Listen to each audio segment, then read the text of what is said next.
So here is how I edit one of my coloring pages.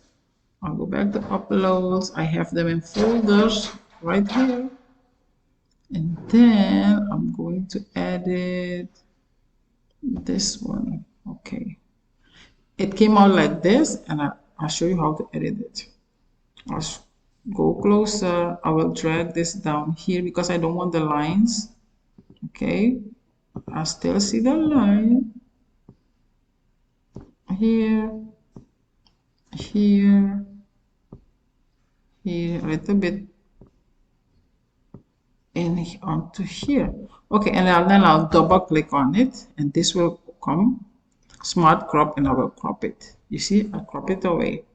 So I will go and enlarge it.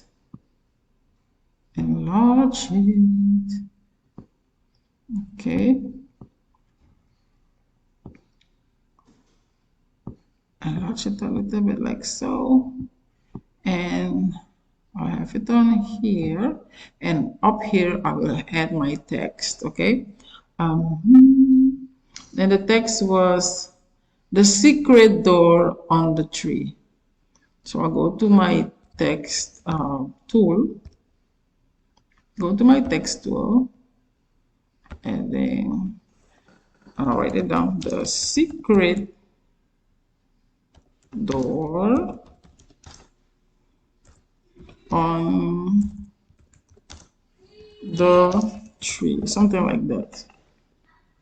Let me go back. It is the secret door on the tree. Yes. Okay, I have this.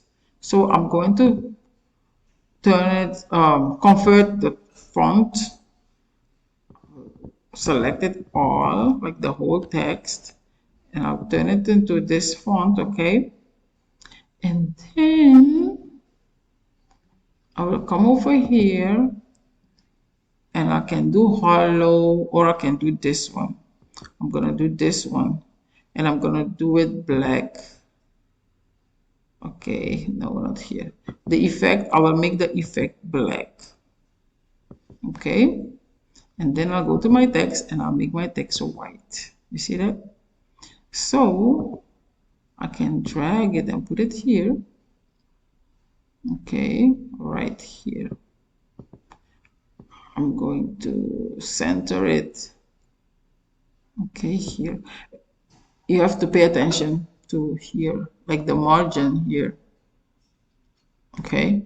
For instance, if you upload it in KDP and it show you an error here, you can just come back in Canva and then make it smaller. For instance, you make it smaller, and then you adjust it like in the middle, and there you have it. So this is a whole coloring page. If you want to take the class, let me know below and I'll send you the link.